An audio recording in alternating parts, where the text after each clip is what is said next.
Good evening, good afternoon, good morning, good whatever it is, wherever you are, folks out there. Welcome once again to Full Fat Spoiler Chat, our weekly show in which we talk about some sort of piece of nerdy entertainment and we talk about it in depth. We spoil the heck out of it.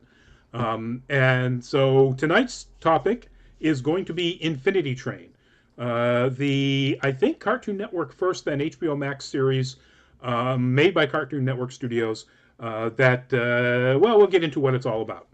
Um, I'm Rodney Brown. I'm the editor-in-chief of nerdcaliber.com, first-person shooter on the Facebooks, Burley_adopter on the Twitters, and joining me tonight, let's see, we are going to start right below me on the screen, and that would be our founder, Manny, if you would.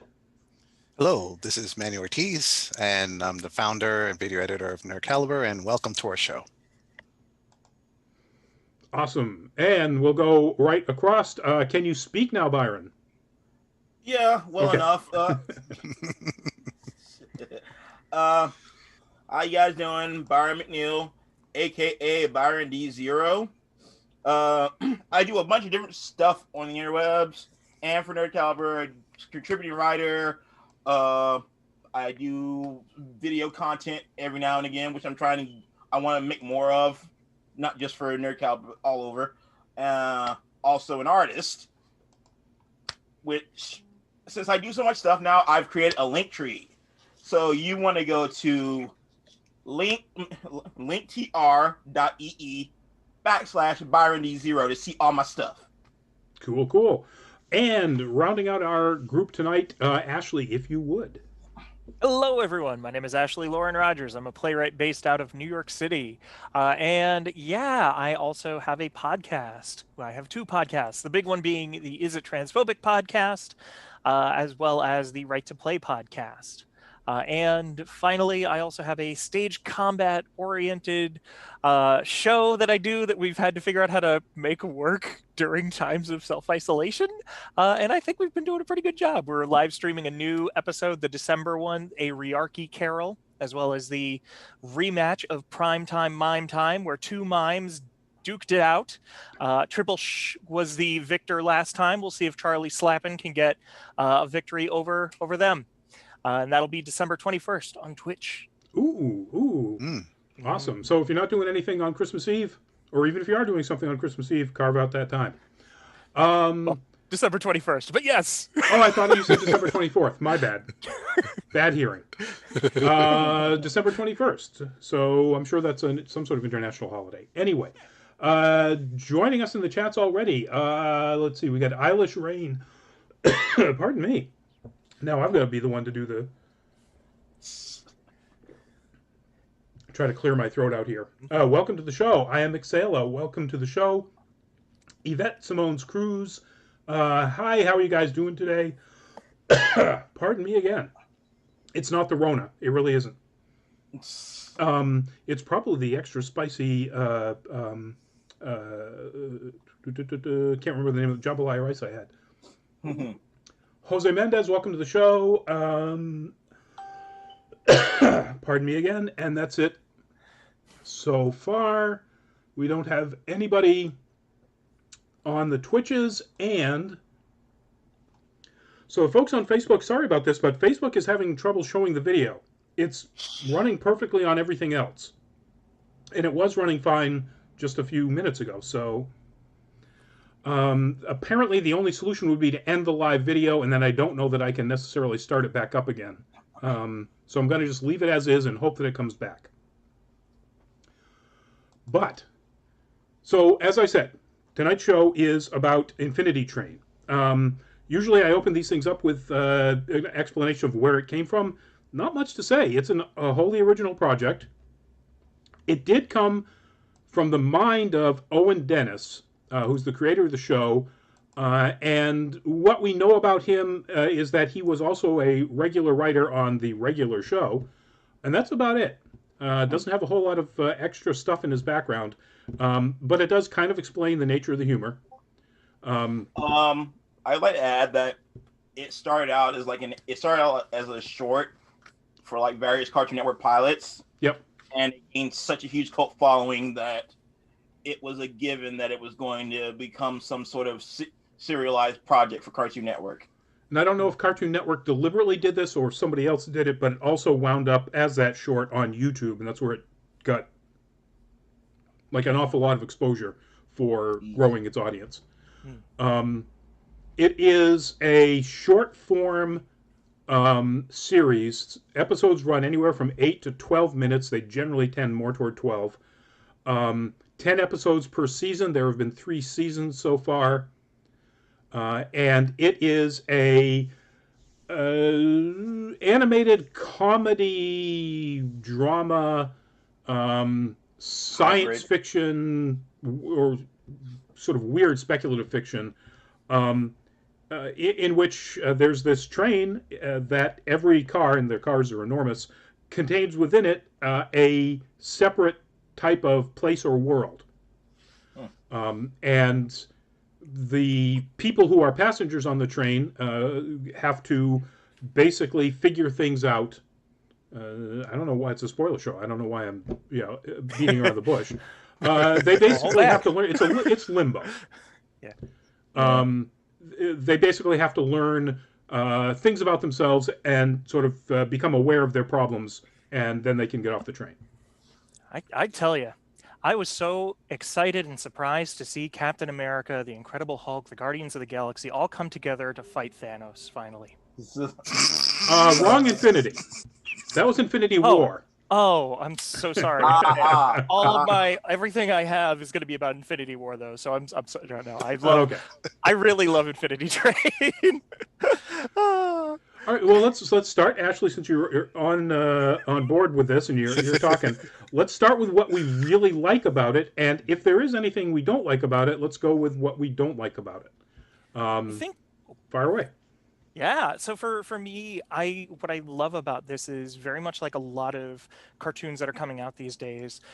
It can appeal, and it definitely has protagonists that are more in like the younger demographic, like in your like mid-teens to pre-teens, but at the same time, it really delves into a lot of issues and a lot of very sophisticated problems, and we see a lot of like it doesn't pull punches, and I love that. And especially again, like you know how far it'll go when they hint that they may have just killed a character at the end of the first season, like near the end of the first season. And for me, it was just like watching all of it was just gripping. I was amazed. But yeah, and also like the way that they bring characters back, and the fact that every season has a different protagonist is a risky move, because you build a protagonist, but especially the nature of the show, where the whole point is you want to see that protagonist get out of the Infinity Train. But a protagonist that is connected to a previous season. That's wonderful, and I know Byron's going to get a little bit into the nature of that as well. Anything that you didn't care for about it? Immediately, I'm not sure. Like, because I was just so here for the show. I was so ready for it.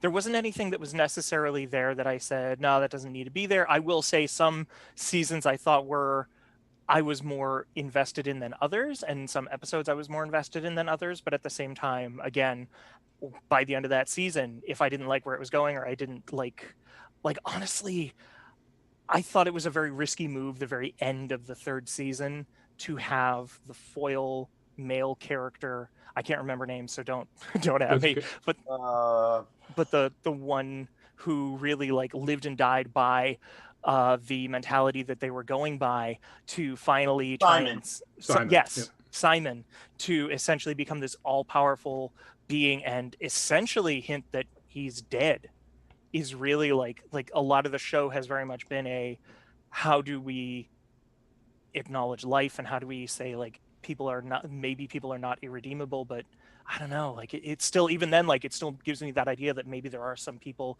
that are in a lot of ways irredeemable. So I'm so curious where they go with the next season, which I realized I just turned a negative into like, no, this is positive. But like the thing I didn't like is like, I'll have to wait until next season now, I guess. Exactly. So Byron, same questions, likes, loves, and if any dislikes. I'll go with my dislikes first, just because there's so few. There really weren't.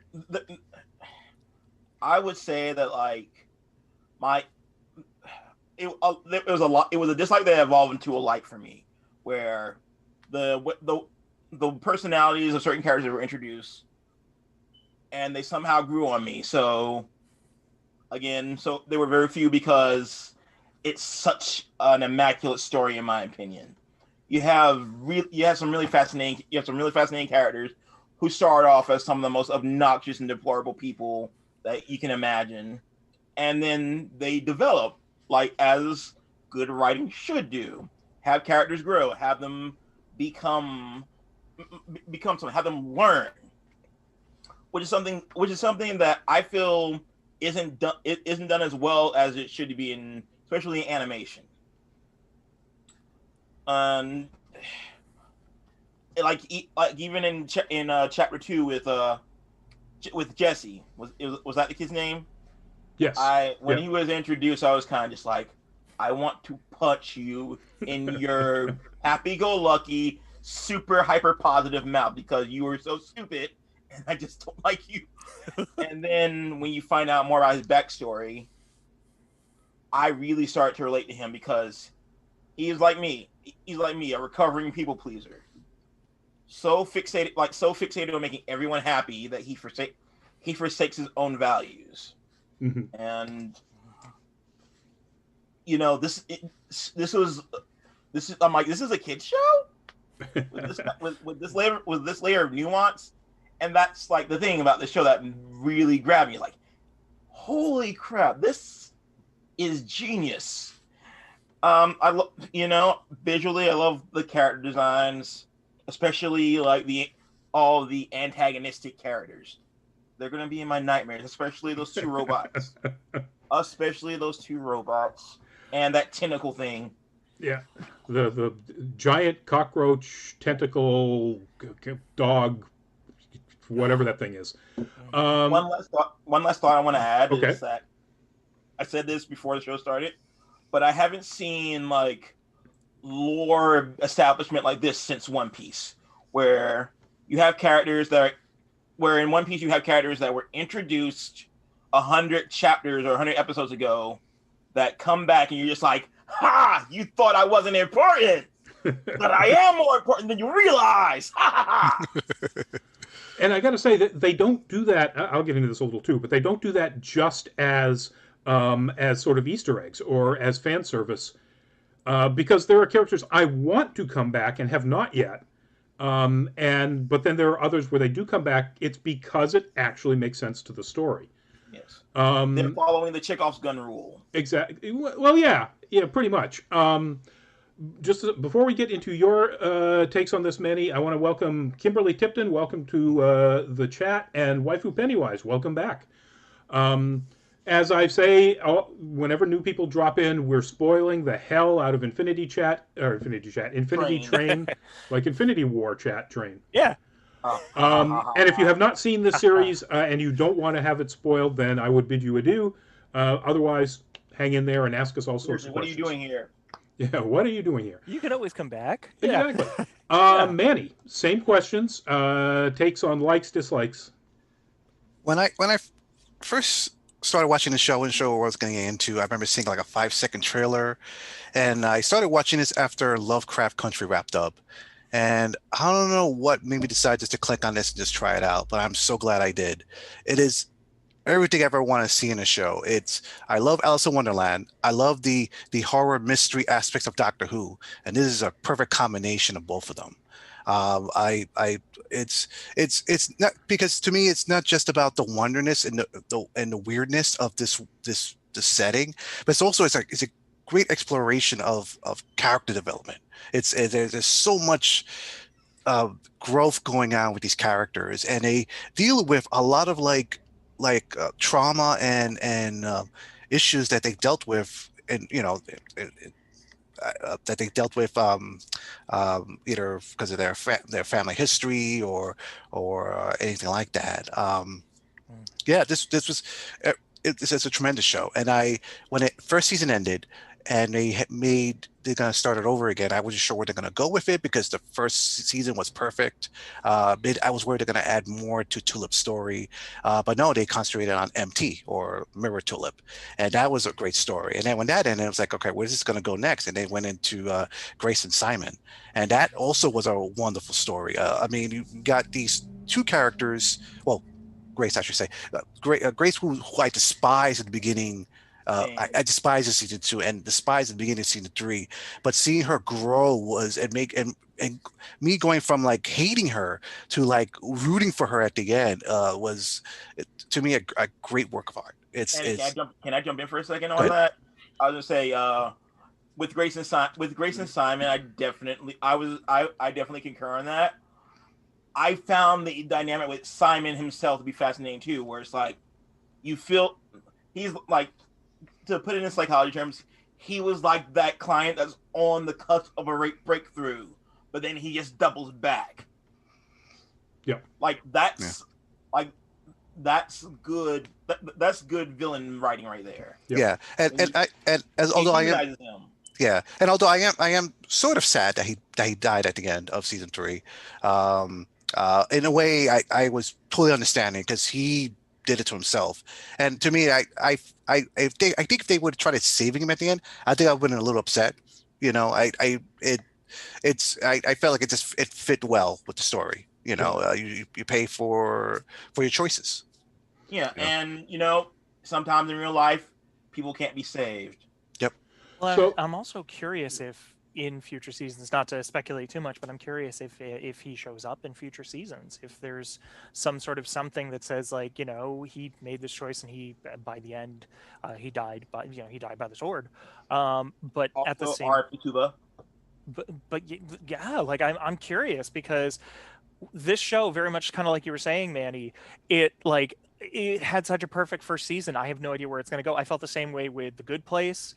Like, oh no, like where is this going to go? Like they already shot an entire like series worth of material in a season. And it was just like, whoa, like I'm constantly amazed at how it's able to reinvent itself and one up itself. Also, lending credence to the idea that Simon may come back is I don't recall we've ever seen a passenger die. So we don't know what happens to a passenger. Someone who's a real, human from, well, I guess they're all real worlds, but our world.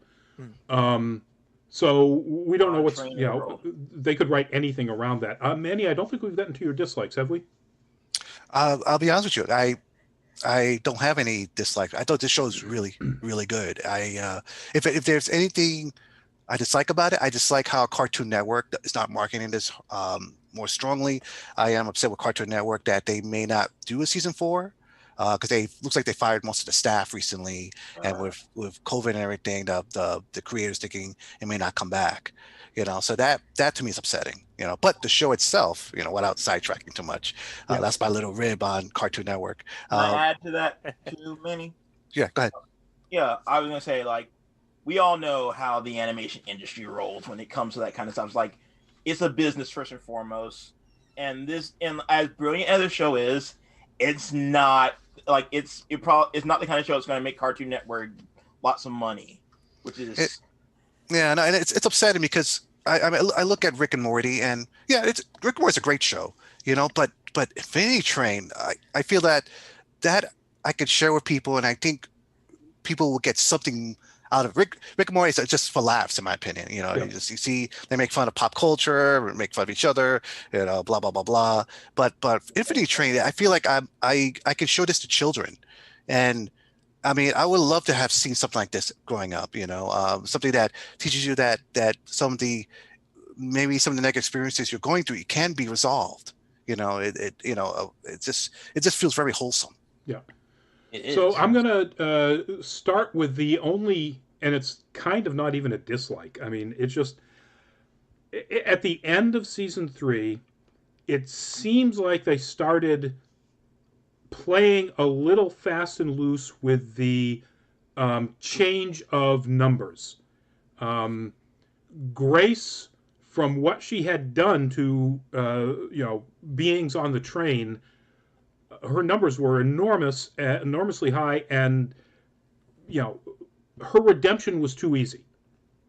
Simon's ultimate elevation to evil godhood or whatever happens to him there was also too easy. In my opinion, I don't think that, based on what they had presented in the previous 2 seasons, and for that matter up into the middle of season 3, that it should have been quite such a drastic and radical change.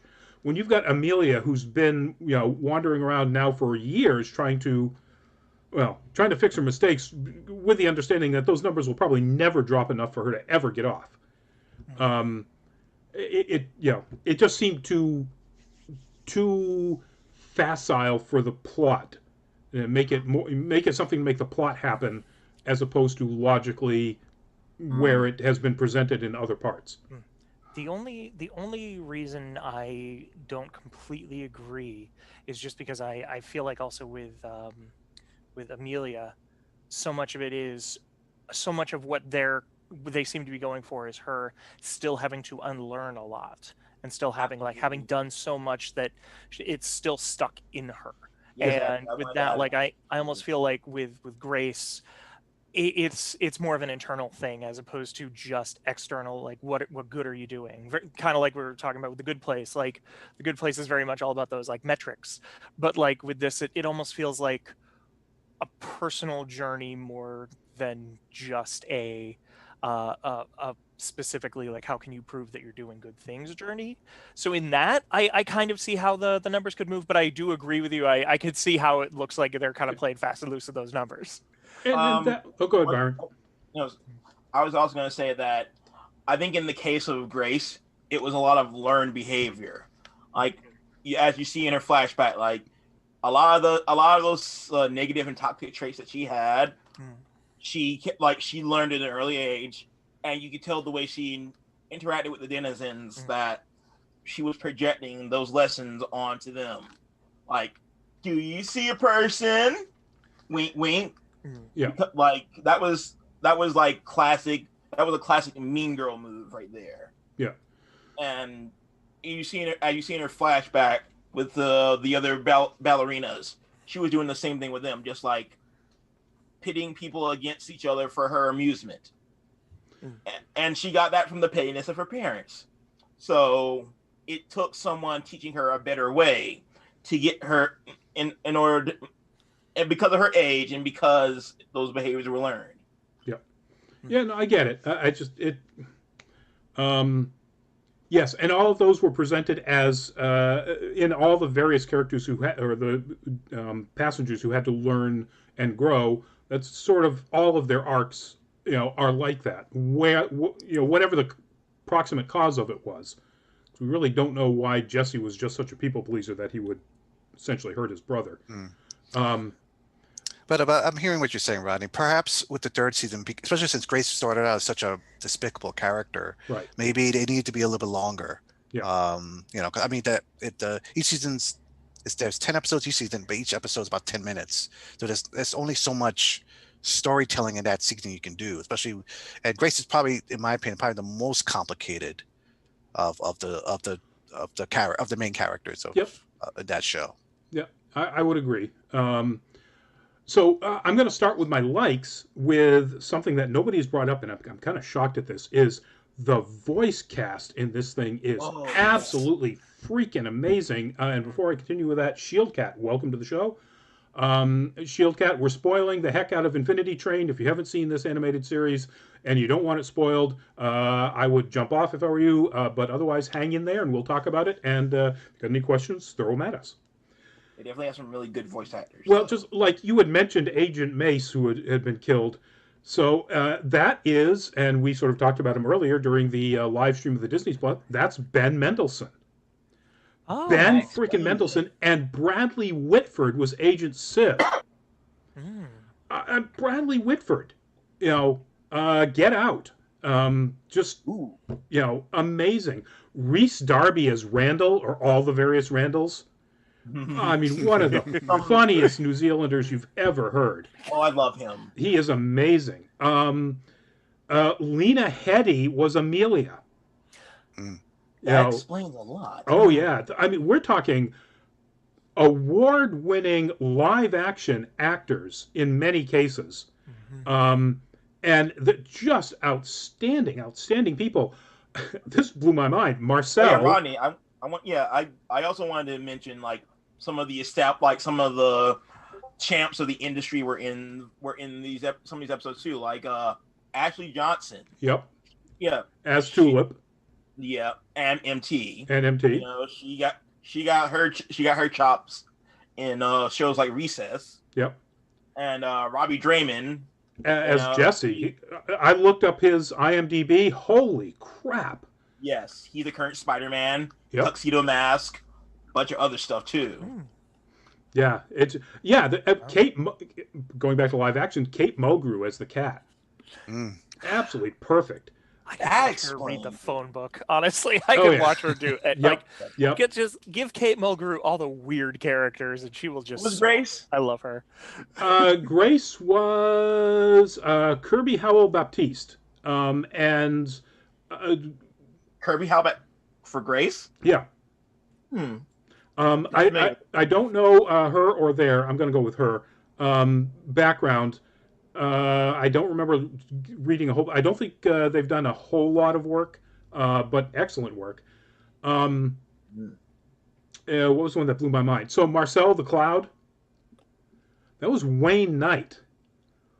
One of the people everybody loves to hate. Like everybody loves to hate Wayne Knight in any role he does. I thought he sounded familiar. Yeah, well, it's all of them. Ernie Hudson was Atticus. Yes, that's right. I do remember looking that up. Yep. It's so good, folks. If you haven't checked this thing out, just for the voice cast alone and how they absolutely bring their award-winning ability as actors to all of these roles, big or small. I mean, Wayne Knight is in literally one episode. Go check it out just for that alone. But the fact that they have this amazing writing, both character writing with character development and story writing, which ties elements from not only earlier in the season, but previous seasons into current storylines. Like, Byron's example of One Piece is one of the few that's even close. It's really amazing how they do that. Things that happened before. So you could easily have a, wild speculative kind of, fantasy sci-fi type story, and just say, oh well, things happened because, and even one says that particularly in the first season a lot. I don't know. How can that happen? I don't know.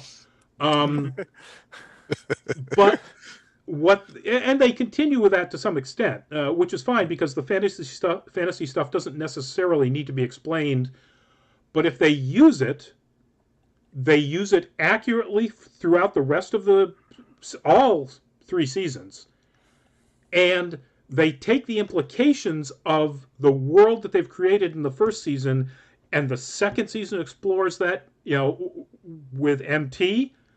And the third season explores that, so the second season explores what really is life like, or what happens to the denizens, not the passengers, but the beings that are created in these worlds. And the third season explores what happens to those passengers who don't really care to try to get off. And both of those are implications. Yvette has to go to bed. Good night, folks. Good night, Yvette. Both of those are implications that are presented right at the very first episode, but right in the first season. And there are so few shows that will say, okay, we're going to explore this part of the world that we just created and do it well, and then explore the next part of the world that we've created so you guys get to, experience what this means and make it make sense. It's just amazing that they do that, and so few shows are like that. So writing, voice cast, those are top tier. The animation's good. It's nothing that'll knock you out of the park. There's some nice Sakuga stuff because there are fights and chases and things like that. And they do those pretty well. Pretty frightening at sometimes, especially in book 2. especially in book 2. Yeah, yeah. MT's running away from the agents.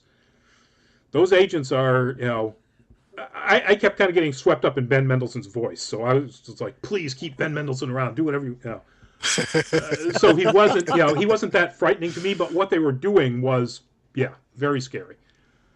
I wanted to add, like, one of my favorite moments from that particular book was when not Ben Mendelsohn's but the partner robot. Yeah, Bradley Whitford, like, Agent Civ. Yeah, he's like, no more, like, no badges, no protocol. I'm like, that line gave me chills. Yep. Going off the reservation for this one. Going, full Dirty Harry. In season 3, I was really sad with the loss of Tuba. I didn't feel that. I didn't feel that sad since watching Neverending Story as a kid, watching the horse die. The lullaby when Hazel sings the lullaby at the funeral that she's creating for Tuba. I'm like, okay, that's it. All right, I've got my allergies. God damn, my allergies. Yeah. Oh, yeah. What's got onion in here? Oh, and Hazel. Oh my God, I love the story of Hazel. Yep. And I just that kills me. Like the whole, like, oh, we have to free her from these, I forget the term that they use because it's been a minute since I actually watched it, but the term that they use for the Nulls. Inhabitants, yeah, the Nulls. Like, oh, this, like, they're like, oh, well, we're saving her, we're getting her away from the Nulls, we're bringing her into our group, and just this, like, watching everything that we see happen and then finding out that Hazel is a Null, and finding out that, like, how Grace has to, like, negotiate that, and how suddenly it's like, oh no, this is like, oh my God, all of it just killed me. So I knew, or I figured out, or I had a good idea that Hazel was a Null pretty early on. And this is an example of how, even by the time, the second season was done, I was so expecting them to be pulling back references that I thought she was one of the Trundleshanks or the Gillicuddies from the Tree People. Because of the leaf in her hair and so on. Then it turns out she's not. She's actually one of the Turtle People, and it's like, okay, it's a deeper cut even. So, I'm all on board. It's so good. So let's talk about tone and theme with this show. And I'm going to start off in this case because I want to throw this out here. Tonally, this show is Rick and Morty without the edgelord nihilism. So it's more human. It's so much more human a show. And the comedy is more human. As opposed to being based on basically being mean to people. Or it's Adventure Time without the over-reliance on absurdist humor. And that makes it more relatable. There's some pretty absurdist elements, but it's in the characters and the world. It's not necessarily in the humor and the way the characters relate to each other. As absurd as a character might be, like a crystal guy who can't talk, so he only just makes gestures. Or Randall, who is liquid everywhere. The relationships between them and the passengers or any other denizens is a very human type relationship, as opposed to absurdist. Yeah, I think so much of what it goes for that a lot of contemporary American cartoons don't is that it's a consistent story. So you're seeing, like, even though every episode is a new car, or they focus specifically on one car. And they do have, like, little bits of like my background with the trade film junk.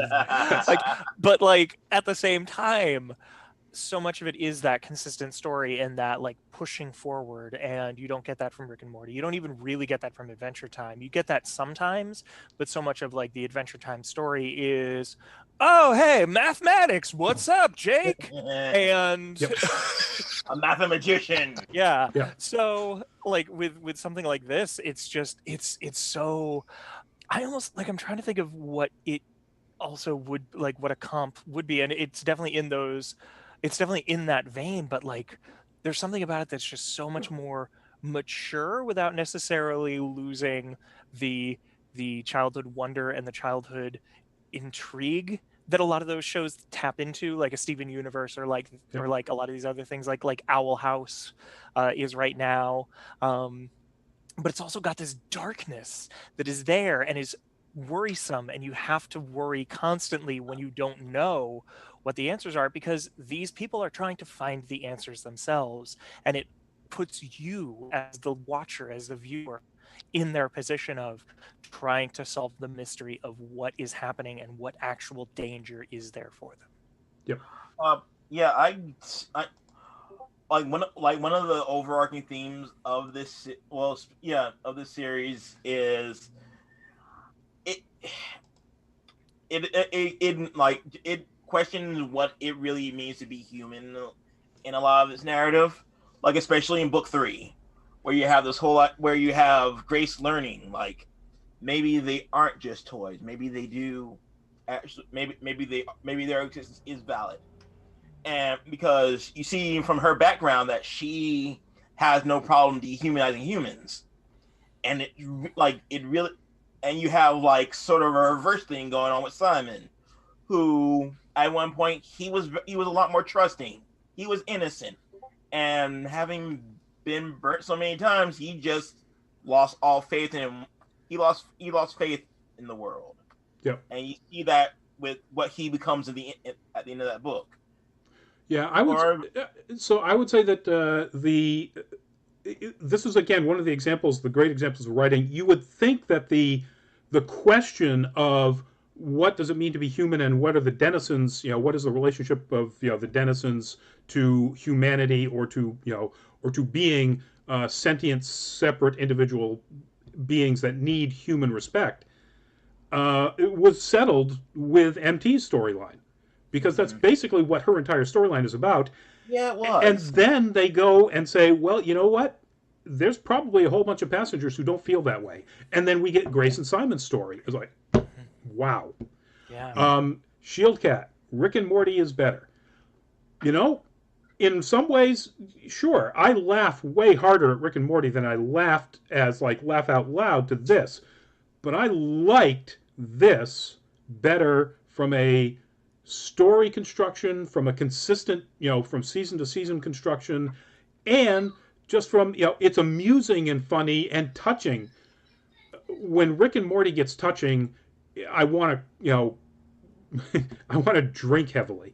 I don't trust because it. it's so depressing. Yeah. Oh yeah, definitely ham-handed by comparison. So, but they're both very, Yeah. they have their places for sure.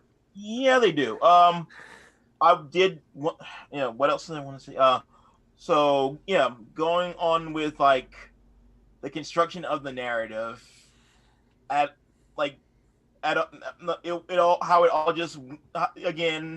everyone's saying that nothing is done without a purpose. I like the intention behind it so much, because again, you don't see that in a lot of animation.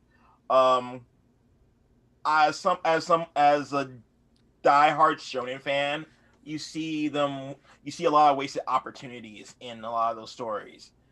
Like a good example, Ice Shield 21. You have all this goodwill, all this build up, and it ended up being for naught. And I could name other shows and other manga series like that do that. This in a lot of ways felt like the anti-shonen, like how dedicated they were to telling a complete story. Yeah, it's there's so few what you would call traditional shonen elements to this, and I don't think it.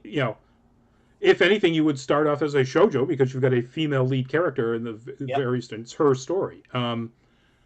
But Manny, I don't think we've gotten yet to your take on themes and tone and so on. I think what makes the show work is at the core elements, you have these great characters. In first season, you got Tulip, and you have 1-1, which is sort of reminds me of Hitchhiker's Guide to the Galaxy, that robot Yeah, character. That was the Marvin. very first. As soon as I heard it, I was like, "Oh my God, they're ripping off Marvin, the paranoid android." But then when it's 1-1, and so you've got the other voice.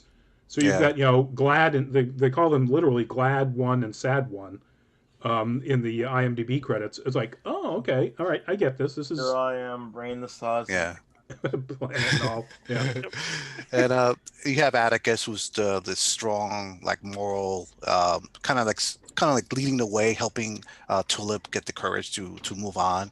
But what's interesting about the show is that what around that you have short-term mystery and long-term mystery. Long-term mystery going from from the beginning of the season to the end of the season, which they're trying to figure out, like, okay, what is going on, and then you have the short-term ones, which is like each time they go into a car, in the train, every time they go in, there's something they got to solve in that episode right away, while trying to solve the overall mystery, while they're also growing as characters. And I think those three things really makes the show stand out really well. It just works. It works. It is the writer of this show. I applaud them. It's great. Yeah. So I just went to reason quiet. So I went to look up. Thought to look this up earlier, and I can't. I'm trying to figure out whether binary 1-1 is what, 2. It depends on how it's written out. In binary code, 1-1 would technically be, I think, 5. I think 3. it's like 4. Oh yeah, 3. That's right. 2. Sorry, I'm literally just learning. I just took a course. So I'm So like, so I was wondering if there was some significance that 1-1 is in fact 3. But I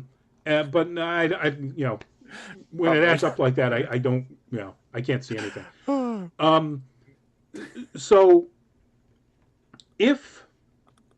let's get into that a little bit more about this theme of learning and growth and humanity, and the sense that the train is kind of like Limbo. I got to say, if this is the way Lost ended, I would have been so much happier with Lost. If you're presenting a story of how people have to, live through challenges to, learn and grow and move on to, in case of Lost, it's literally Limbo, so move on to somewhere else. But here it's to get home and become a better person. Infinity Train does it so much better. But how does anybody feel about that aspect of the show, about the sort of education of humans and the learning process that's in the show? Sounds a hell of a lot cheaper than therapy. Yes. find the Infinity Train. There you go. Yeah. Yep. Yeah, I think it's great. It's not. I have to say, those type of shows are pretty rare. You have a bit of it in the Dragon Prince. You have a lot of that in Avatar and Korra. Yes. Actually, Avatar Korra might be the last animation that I watched where I feel like I've learned something about humanity. I learned something about myself. Yes. Yeah, it's not too much like that. I love how shows that really look into things like this. I remember, I'm going way back, there used to be a Dungeons and Dragons cartoon in the early 80s. Yes. Oh yeah, that's And right. I was actually going to reference that as a show where ultimately the characters start off, a lot of them not terribly likable, and grow throughout the course of that season. I'm so glad you brought that up. Yeah, there's this one episode. So cartoons in the 80s fall in this cyclical thing where, like, it doesn't break out of its formula. It's all those shows were like that. And Dungeons and Dragons cartoons had the same, where there's a bunch of kids trapped in a fantasy world. They're trying to escape, and Venger or Tiamat or something like that always stops them at the last second before they can return home. So in this episode, the Dragon's Graveyard, they again they get thwarted by Venger, the main bad guy, and they say to themselves, "Why do we keep doing this? Why don't we just find Venger and get rid of him once and for all?" I'm paraphrasing because it's an '80s cartoon. And then when the dungeon master shows up, say, "Hey, he's the next adventure." It's like, no, no, no, no. We want to know where Venger is, and we want to take him out. How do we take him out once and for all? So he reluctantly tells them, "You have to do this. Go to Dragon's River, get these powerful weapons, get Venger there, and then you can take him out." And then at the end of the show, they have him, they have him pinned down. They're about to just, they're debating, should we kill him? And obviously they don't. But at the end of that episode, the dungeon master, you found your first step to find your way home, and that really, as a kid, like blew my mind, because I'd never seen a show break its formula like that, to kind of like trying to find a way around it, but then resolve itself by just doing the right thing instead of just try to, fill out this form. I get what you're saying, Manny. Like, instead of the story happening to them, they take matters into their own hands. Yeah, that's something that was definitely something you saw a lot in the '80s, and going along, piggybacking off of that whole idea of learning stuff. It felt organic. It wasn't like with a lot of cartoons from the '80s where it was just like you watch the episode and it's like, this is the moral. This is the moral. This is what you have to learn right here. This is what you have to learn. Yeah, I don't like cartoon or anything really that's too preachy. I may agree with the morality of it, but if it's too preachy too fast, then to me, my mind's like, okay, I get the point of the story. I don't need to watch this anymore. Says. But this was good. It was complicated. There was no easy answers. I related to a lot of what the characters going through. With the divorce in season 1, and how the main character used like gaming to escape. To learn coding, and pretty much that issue just went on throughout the whole show, and she had to pretty much it's just her trying to dealing with that divorce. And I felt that was a really great season. I mean, I haven't seen any shows really talk about parents divorcing and trying to emotionally get through it. I mean, if you know anything like that, let me know. But that's not too many shows are like that do that. I haven't seen like someone touch divorce like that since Sesame Street, honestly.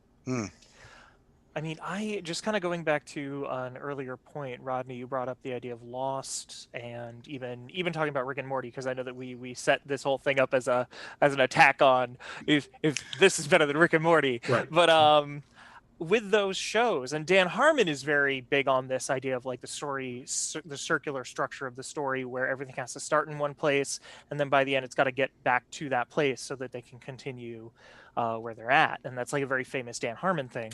But with Lost, you've got your J.J. Abrams mystery box, and the mystery is always more interesting than the actual answer to the mystery. Right. Just the existence of the box is enough for J.J. Abrams. So yeah, exactly. And so with something like that, like that's why I think this one really soars beyond both of those, because it has an answer that they've been slow boil leading you towards, and the questions that they're asking are very big, and the questions are sort of more the mystery that you're trying to solve, is like this idea of what is a human, how can you treat someone in a human way, can you give people a sense of can you forgive people? Yeah. And I think particularly season 3, we talked about Avatar Legend of Korra. What I think Korra did masterfully, which you don't see from season 1, you barely even see from season 2, is they focus on different styles of government, and they say why each one has its own flaws. And that's like the masterstroke of Legend of Korra, as much as a lot of people don't like that one, as much as Atla. I love Korra more, like just because of that, because they show you this. That way. Wow. Yeah. What I liked about Avatar and Korra, and although they did it a little differently, was that most shows that I've seen where they listen to old advice, and then they follow this old advice, and then it concludes very successfully. And both of them, they hear their predecessors, and then they realize that in a way they failed, and they have to find a better solution. Like in Avatar, where they pretty much told, hey, the only way you can stop the bad guys is to kill them. You just have to kill them. And he refused to do that, and he found a different solution. Korra lost access to that wisdom, and she had to find out make a new solution, make a new path for herself. And I to me that blew my mind, because most cartoon shows especially don't do that. Usually it's like you find the answer of some advice from some ancient person, and then you just follow that advice, and hey, you learn something. And that wasn't the case. Oh, absolutely. Yeah, adding on to that, yeah, that's definitely like something that you see from both these shows. It's just this idea that learning to trust yourself. That's something that Tulip eventually, Tulip and Jesse, even Grace, they all had to like, in some form or fashion, learn to trust themselves instead of listening to what everyone else is telling them to do. Which, even like me growing up to who I am now, it took me a long time to learn to trust my gut on things, or to learn that sometimes I know how to make the right decision without external pushing or whatnot. And that's some brilliant storytelling when you can relate it to your own your own past, your own upbringing, your own current situation, whatever it is. That's really good writing. Mr. Krakowian, welcome back to the show. Again, you've probably seen it in the title, but we're spoiling the heck out of Infinity Train, the animated series that's currently on HBOMax, or recently finished up on HBOMax. So I want to get to a point that, or tie back into a point that you had made, Ashley, about sort of Dan Harmon's idea of circular story structure. It occurred to me after I finished all of these that these are essentially three standard 3-act movies. This is a trilogy of movies. And it despite the fact that it's 10 episodes, and those episodes are anywhere between 8 and 12 minutes long. So these are in fact somewhere between a 90-minute to a 2-hour movie each season. And they run a standard 3-act structure. You've got Act 1, in which you have introduction and build-up. You've got Act 2, in which you have conflict and crisis. And you've got Act 3, where you have resolution and ultimately conclusion. Every season is like that, however many individual episodes they have to do to make like Act 1 or 2 or 3. I mean, it could be, 3, 4, 3, or, whatever it is. It's a movie. You could watch each. And I did, because I'm binging it. I wasn't watching it as it was showing live. You can watch each individual season and go, "Wow, that was a really good movie." Yep. They just happened to have some up next in 10 seconds things in between certain scenes. Mr. Krakowian, trust your gut. Tell that to an outspoken Jewish mother-in-law. Okay. I don't know if you're referring to yourself there, but that's cool. So that's just one of the examples of just how creative and innovative this is. There's probably a story in there about how you can actually make something like Quibi work. Right? Right? Because that's essentially what they were doing. Wow.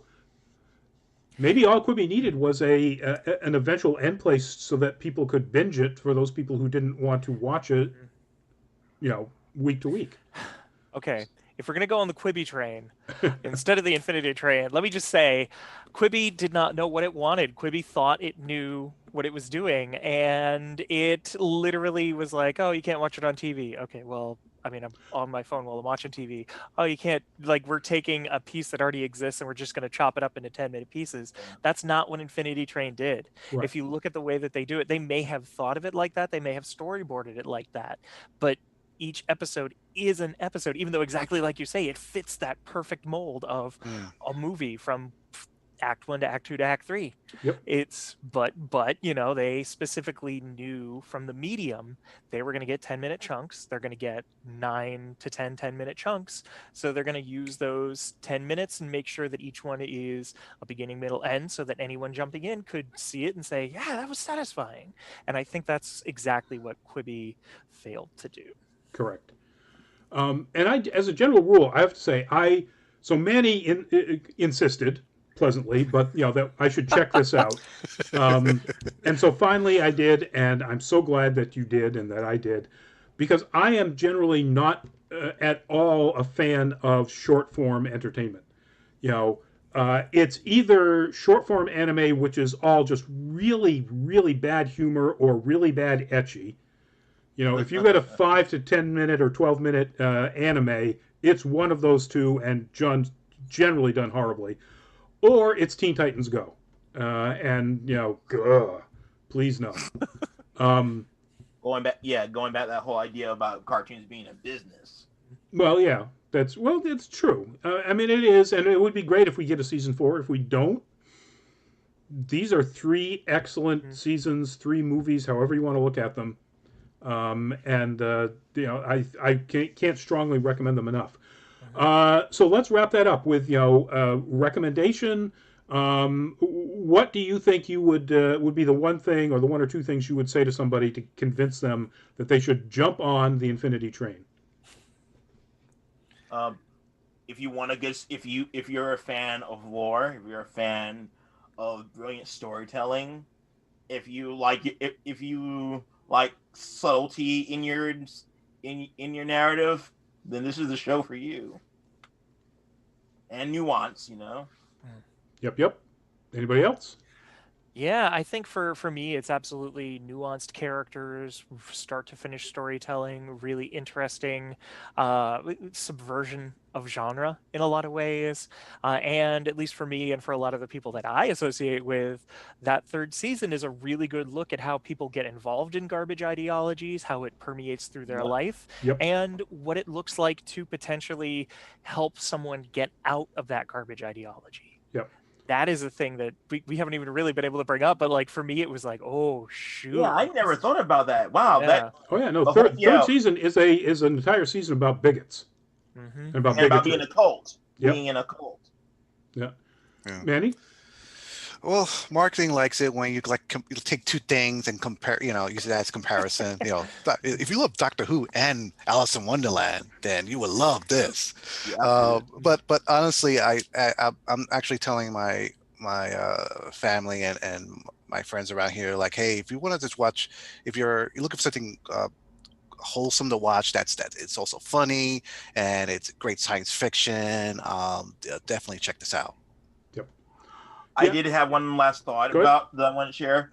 The way the structure of the story, how life goes on for these characters, like the outside world is still going on while they are doing their thing, while they're going on adventures. Kind of like, which is something you comparing it back to manga again. Like a lot of shonen manga, it's like time stops for the rest of the world while this character is doing their thing. Yeah. No, I agree. I like that aspect of it, that they get back and people go, where were you? There was clearly some sort of time when they were away and people were worried about them.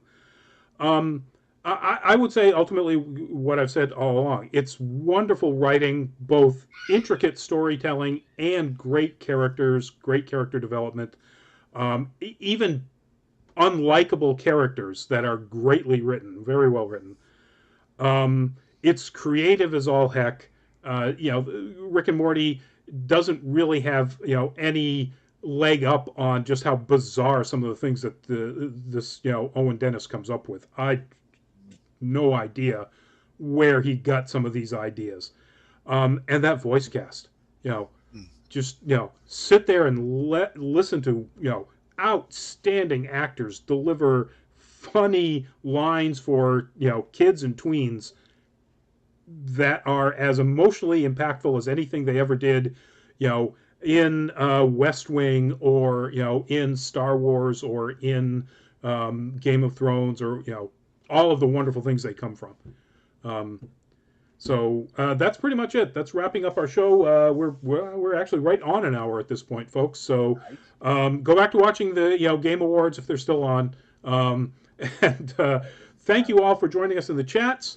We will see you hopefully Tuesday if you want to check out our Nerd Week Live news show, which will apparently be all about Disney and Marvel because of their and the Game Awards. Like Sephiroth coming to Smash. So. Oh my god. Yeah, Byron. That's you're gonna. Yes, it's a great reveal, and my Twitter went crazy over it. I already bought the pass anyways. Oh, there you go. Okay, and then next week, I believe we're doing Blood of Zeus, which we jumped off of this week. It was supposed to be this week. We decided to do Infinity Train instead. So next week we'll be doing Blood of Zeus, the anime or animated show on Netflix from the same people that did Castlevania and Seis Manos. Edgelord. Yeah. Okay. I can't wait to talk about that show. I got things to say about it. Yeah, same here. Anime. Okay. It's anime-ish. It's like Castlevania. Can you call it anime? No. Only not as smart. Yeah. I got my thoughts on Castlevania, but that's okay. Well, save them for next Thursday. Saving them. Absolutely. All right, folks. Thank you very much. That's it for us. Good night, everybody. Say good night. Take care. Good night. Take care.